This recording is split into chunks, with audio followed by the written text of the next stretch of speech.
మరిన్ని వార్తలు వేగంగా సంక్షిప్తంగా చూద్దాం. ఉస్మానియా యూనివర్సిటీ ఆర్ట్స్ కాలేజీలో విద్యార్థుల సృజనాత్మకతను వెలికితీసే లక్ష్యంతో ఓజస్ 2026 కాలేజ్ ఫెస్ట్ ను ప్రారంభించారు. 2 రోజుల పాటు జరిగే ఈ కార్యక్రమంలో యూనివర్సిటీ పరిధిలోని 47 కళాశాలల విద్యార్థులు పాల్గొంటున్నారు. పాటలు, నృత్యం, ఉపన్యాసాలు, క్విజ్, చిత్రలేఖనం, ఫోటోగ్రఫీ తదితర రంగాల్లో తమ ప్రతిభను ప్రదర్శిస్తున్నారు.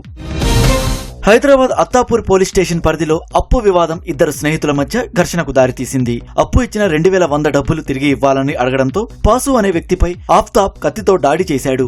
గాయపడిన పాసుని స్థానికులు ఆస్పత్రికి తరలించారు. నడుచుకుంటూ వెళ్తున్న వారి సెల్ ఫోన్లను లాక్కెళ్లే ముఠాను ఫిలిం నగర్ పోలీసులు అరెస్టు చేశారు.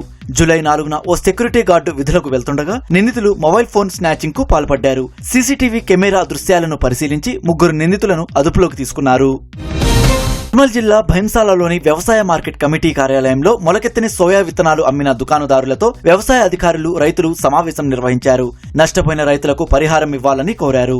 నకిలీ విత్తనాలు పంపిణీ చేసిన కంపెనీపై చట్టపర చర్యలు తీసుకుంటామని అధికారులు తెలిపారు.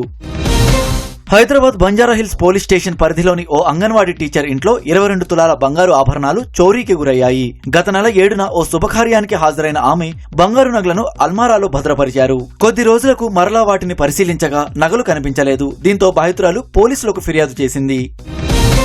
106 కేసుల్లో నిందితుడిగా ఉన్న దొంగను సంగారెడ్డి జిల్లా పోలీసులు అరెస్టు చేశారు. జిల్లాలో వరుసగా దొంగతనాలు చోటు చేసుకుంటున్న నేపథ్యంలో పోలీసులు ప్రత్యేక బృందాలను ఏర్పాటు చేసి నిందితుడిని అదుపులోకి తీసుకున్నారు. 22.5 తులాల బంగారు ఆభరణాలు, 60 తులాల వెండి, 25,000 రూపాయల నగదు స్వాధీనం చేసుకున్నారు. నిజామాబాద్ జిల్లా బాల్కొండ నియోజకవర్గంలోని పలు గ్రామాల్లో ట్రాన్స్ఫార్మర్ కాయల్, కాపర్ వైర్ దొంగతనం చేసిన 7 దొంగలను పోలీసులు పట్టుకున్నారు. నిందితుల నుంచి 74 కిలోల కాపర్ వైర్, 3 బైకులు, 1 ఆటో, 5 సెల్ ఫోన్లు స్వాధీనం చేసుకున్నారు. నిజామాబాద్ జిల్లా నవీపేట్ మండలం మల్లాపూర్ గ్రామంలోని 2 వేర్వేరు ఇళ్లలో చోరీ సంఘటనలు చోటు చేసుకున్నాయి. బీరువాను పగలగొట్టి 7 తులాల బంగారం, 20 వెండి ఆభరణాలు దోచుకెళ్లారు. బాధితుల ఫిర్యాదుతో పోలీసులు నిందితుల కోసం దర్యాప్తు చేస్తున్నారు. వేములవాడ కోరుట్ల ప్రధాన రహదారిలో ఈదురుగాలులకు భారీ వృక్షం కొమ్మ విరిగి అటువైపుగా వెళ్తున్న ద్విచక్ర వాహనదారుడిపై పడింది. ప్రమాదంలో బైక్ పై ఉన్న వ్యక్తి స్వల్ప గాయాలతో బయటపడ్డాడు.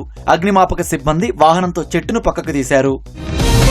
భద్రాద్రి కొత్తగూడెం జిల్లా ఇల్లందు మండలం కొమరారం గ్రామంలో చనిపోయిన ఆంబోతుకు గ్రామస్తులు అంతిమ వీడ్కోలు పలికారు. గ్రామస్తులంతా ఎంతో అభిమానంతో చూసుకున్న ఆంబోతు ఇటీవల అనారోగ్యానికి గురై మరణించింది.